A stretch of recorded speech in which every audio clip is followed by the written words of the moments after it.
I won't be the first person to make $1 million from scratch, but I'll be the first to do it like a real man. No borrowing money, no leasing, and no collectibles. To make it more interesting, there's a strict ban on using generators, because where's the fun in that? The map I chose is Hutan Pantai. It has large fields, which means it offers big missions. And what better way to start from scratch than with contracts? Don't worry, we won't bore you. To start off, I picked a tree cutting mission with a harvester. I headed to the forest where I made a small mistake.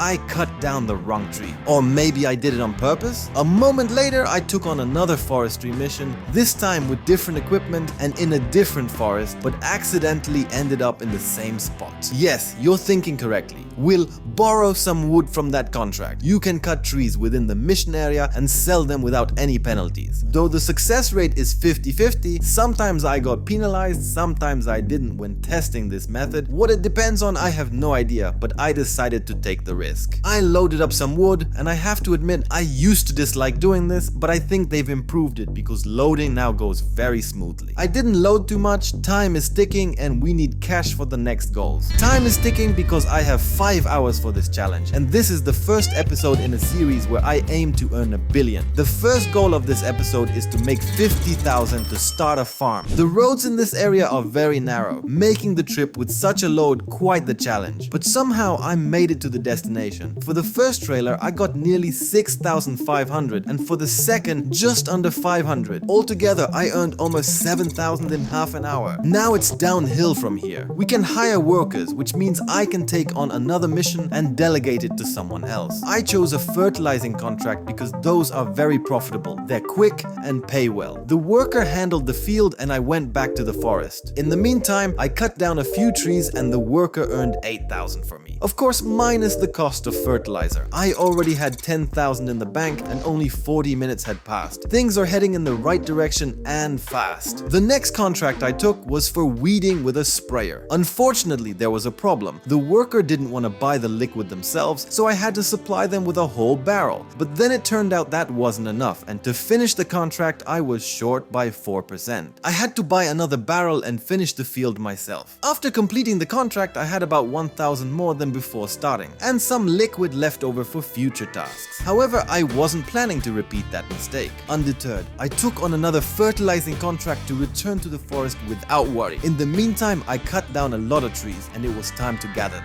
As I mentioned earlier, this task is much more enjoyable now, and I'm almost certain they've improved something. But then again, the last time I played a lumberjack was back in Farming Simulator 17. When the worker finished the mission, I already had over 20,000 in my account, meaning I was almost halfway to my first major goal. I knew a grass mowing contract would help because those missions are also very profitable. Slightly less than fertilizing, but still worth considering among the ones I've tested so far. As the worker finished mowing one meadow, I had nearly a full trailer of wood loaded and was halfway to achieving my goal. I took on another contract also for mowing and sent the worker off to handle it. I must admit, the loading of this trailer went really well. It was quite a pleasant task, so I can confidently recommend forestry. For the second trailer, I loaded slightly less, and I must say it's much harder to load wood onto a semi-truck trailer. Fortunately, more wood ended up on the smaller attached trailer. It was time to summarize nearly an hour of hard work. For the first trailer, I got almost 4,500, even though it was only partially loaded with a few logs. However, for the second one, which was packed to the brim, I received over 10,000. I'm not sure if this was a good plan. I feel like the worker earned more for me by completing the mission. I also suspect I should have gotten more for the wood because it seems like I received too little. What do you think? Let me know in the comments. I collected 3,000 for mowing the meadow. To reach my goal, I decided to take on an 11,000 contract for harvesting grain. Instead of continuing to chop wood myself, I chose to complete the mission for transporting logs, which would pay over 8,000. Loading went pretty smoothly. It took me about 10 minutes, so I can also recommend log transport missions as a quick and easy way to earn money. During this time, the worker had already mowed half the field.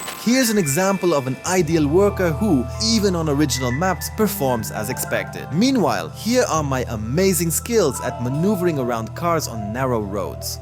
After finishing the log transport mission, I was just 2,000 short of my goal. To ensure I had some extra cash, I took on another fertilizing mission with a small setup. The trip to the field took longer than the actual work, but I earned over 1,500. I decided to take one more contract, again for fertilizing with a small setup, but this time on a field closer to the shop. Finally, after completing the grain harvesting contract, I had over 62,000 in my account. It was time for phase 2. I purchased the smallest field I could find on this map for just over 21,000. It was perfect for building greenhouses, which are truly a brilliant way to earn money quickly, and I'm going to prove it in this video. I had just over 2 hours left to earn millions. To start earning, I needed a bit more money since I miscalculated and didn't have enough for everything. So I took on one fertilizing contract and then a grass mowing contract. After completing those contracts, I had an additional 11,000 for investments. I decided to buy a water tank. Luckily, I already had a tractor from a contract I specifically accepted for this purpose. To save as much as possible, I built a rice field. Once flooded, it provides free water. By positioning the water tank correctly, you can both fill it and supply water to the greenhouses at the same time. This way, even a small tank can quickly supply the greenhouses with water. After completing these tasks, I went for a well-deserved nap. When I woke up, I found that the tractor from the mission had reset. Thankfully, the game developers included safeguards for such situations, though in my case, it wasn't ideal news. However, during that time, I had earned enough to buy the cheapest vehicle that could attach the water tank. I had to make some adjustments to the rice field because I was struggling to position the tank perfectly. Nevertheless, I got it to work, and everything functioned as it should. I could finally sleep, with the system set to store resources until January. In January, I sold everything in storage, adding 85,000 to my account. Unfortunately, the pallets that appeared couldn't be sold, but the storage capacity is still impressive. With auto selling enabled, I sped up time to February. That month, I built another greenhouse along with a rice field. Since time was running out, I bought an additional water tank setup to avoid wasting time traveling between greenhouses. If you're gonna play, you might as well play big, right? Once everything was ready, I could sleep again and skip to the next year. At the start of the new year, after finishing sales, I had nearly 160,000 in my account. It was time to build another set, a greenhouse and a rice field, and purchase another irrigation setup. You have to admit, it looks fascinating, like rice fields set up on different levels, but it's just greenhouses. Once everything was set up, I had about 15 minutes left. Along the way, I discovered an interesting glitch, or so I think. Theoretically, water on the rice field should evaporate each day and you shouldn't be able to draw more. However, if you leave the water tank both filling and draining at the same time, you can continue drawing water even if the field is dry. This allowed me to speed up time without worry, though I discovered this trick much later. Either way, I quickly found myself in January again, with over 300,000 in my account and 10 minutes left. Another interesting detail, to avoid selling at low prices, I set the greenhouses to auto sell from January to June and then switched to storage. This system worked almost perfectly until the next January, when the storage was nearly full. By the end of the following year, I had almost 600,000, but only 1 minute remained. 5 hours of gameplay ended in April, with my balance at over 640,000. I decided to add 15 minutes to account for the time spent recording drone shots for you. In January, I had already reached 830,000, and by the end of the next year, over 1,070,000 in just 5 hours and 11 minutes. Additionally, I still had contracts to finalize, which I completed as well. Interestingly, I wasn't penalized for borrowing the wood. If you want to learn more about the economy in Farming Simulator 25, check out this playlist for the 4-episode series where I explore key aspects of the game. Don't forget to subscribe so you don't miss the next episodes of my journey to 1 billion. See you soon!